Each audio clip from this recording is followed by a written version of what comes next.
Joey knows is that's Miami, man. As long as the checks are clearing and the booze is flowing, nobody asks any questions about where the money comes from in a place like Miami. It's not like I try to compare it to people so they understand. It's not like the Northeast where there's like old money, or legacies where, what's your last name? Who's your family? It's not like that in Miami. Anybody who's rich down here is, for the most part, nouveau riche. Everybody's new rich. So it's like nobody cares about where you come from. You're here and you got money. It's like everybody's like, the great fucking Gatsby down here. It's just like as long as the party's going on, raging, nobody cares. And that's happened time and again. There's a great story about that we're doing a doc on. This is a 90s story. Chris Pacello and the Liquid nightclub. It was called Liquid, and it was the first of that South Beach Renaissance. It was the first front page kind of nightclub in South Beach, back when South Beach was just making that transition from God's waiting room, inhabited mostly by elderly Jewish Holocaust survivors, and then of course the Marielito criminals who had kind of filtered their way through, either dead or in prison, or up to Jersey or Chicago. And this guy opens this nightclub, takes over a space from Mickey Rourke and his sister, which was, in case it's not abundantly clear, was mob connected. And this particular location, his nightclub burns down. What they call an Italian fire sale, or gets struck by Jewish lightning, as a result of a cigarette wedged in a couch. Yes, that's right. In a couch. That's right. That's right. That's in a right, couch. the couch. And Joey knows how this works. and he opens up this new place, Liquid. And Liza Minnelli shows up to the red carpet and says, "Wow, this is like Studio 54." The next thing you know, this guy, good-looking young Italian kid in his 20s, who allegedly came down here with a buddy who used to sell ecstasy at Liquid in New York, with a, quote, motorcycle accident settlement check, and opens this nightclub, and he becomes, like a tabloid darling. He's sleeping with Madonna and Sofia Vergara and Nikki Taylor, and it's this whole thing. And what winds up happening is he turns out to be a gangster, from Staten Island, who was running various bank heists and was involved in in a failed home invasion that wound up shooting the with wife. The murder of a Staten Island housewife. The wife, yep. And it's just one of those. This guy was throwing fundraisers for the mayor of Miami Beach, and the Miami Children's Hospital, at one point. And months later, he's a mugshot with a completely different last name. It's not Chris Pacello. It's Chris Ludvigsen. And the New York, the Village Voice has got him on the cover of the newspaper. Do you think if these people kept a lower profile, they wouldn't get caught? There's no low profile in Miami. You go big. You go big. You have to fucking go big. Well, I have this question. I got to ask you something, because I tell people every day you have the best Twitter feed there is. I laugh 20 times a fucking day with you. What is it with black women in Miami? They lose their fucking mind. They stop combing their hair, then they throw their kids in the oven. What the fuck? What is it with black women in Miami that they fucking kill their kids and shit?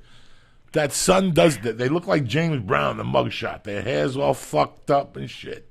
It is something about black women in Miami lose their fucking mind and kill their kids. You had like 3 stories last week about black women fucking lighting the kid on fire. She shot her husband. What was the story? Where did this happen? That the lady took the baby, took the handgun out of the purse and shot the woman at the supermarket? Oh, yeah, in Walmart. Thank God that wasn't Florida. But her cousin's related to something in Miami. Cool. I'm still waiting. I'm still waiting on the Florida connection on that one. But that was in Idaho, of all places, which sounds completely sketchy. A 2-year-old in the mother's purse. The mother's walking around Walmart, of course, with a concealed weapon, a permitted, a legal concealed weapon, but the kid somehow pulls the trigger and shoots and kills the mom. which is just horrible. But like, how does that happen? Like, what kind of weak trigger is this on on this gun? I mean, I've never heard. I mean, a 2-year-old having the strength to. I mean, it's. I don't know if there's more to it. We certainly are waiting. Waiting on the Florida connection. But those were white people in Idaho, and I will tell you that everybody goes crazy, not just black women in Florida. And it's funny you talk about the hair. I always think about that when you see these people on meth. I think one of the first like symptoms of meth is really irresponsible hairstyle decision making. I mean, you see it, like their hair goes straight to hell. You're like, what color is that supposed to be? And what's with your roots? Like right away, you're like, what's going on here? You need to go and get your hair done again. There was these two people. This was like one of my New Year's stories. This white dude and this white lady were found. They had locked themselves in like a supplies closet at a college in Daytona Beach, and they had been in there for like 3 days. And the police say that they had found some drug paraphernalia related to crack smoking. Yeah, the scouring pads. Yeah. Oh, yeah, it was one or the other. It was crack or meth. I mean, you could sort of like tell right away, and it was just like, and they had like locked themselves in, and the guy like called for help, even though they had locked themselves in. They could get out whenever they wanted to, but the guy like called for help. The door wasn't even locked. The door doesn't lock from the inside, they said. The police were like, how did they lock themselves in? And they just didn't. They were freaked out. Yeah. Yeah, they just started freaking out in the closet at the Daytona Beach. I don't know, when was it, Joe? You've been to Daytona Beach like in recent years at all or ever? No, it's a crazy place. 25 years probably. Oh well, you're not missing anything. It's like still famous for being a place where you can drive your car on the beach. You know, physically drive your car on the beach. And the only thing this town had going for them was MTV Spring Break. You know, would come down every year. Every year. Yeah, and do the live broadcast. That was like, that put them on blast. That put them on spotlight. Well, the city, you know, the city leaders in their infinite wisdom decide that that's not the reputation that they want to have anymore. And so they they literally chase MTV away, and then they have nothing.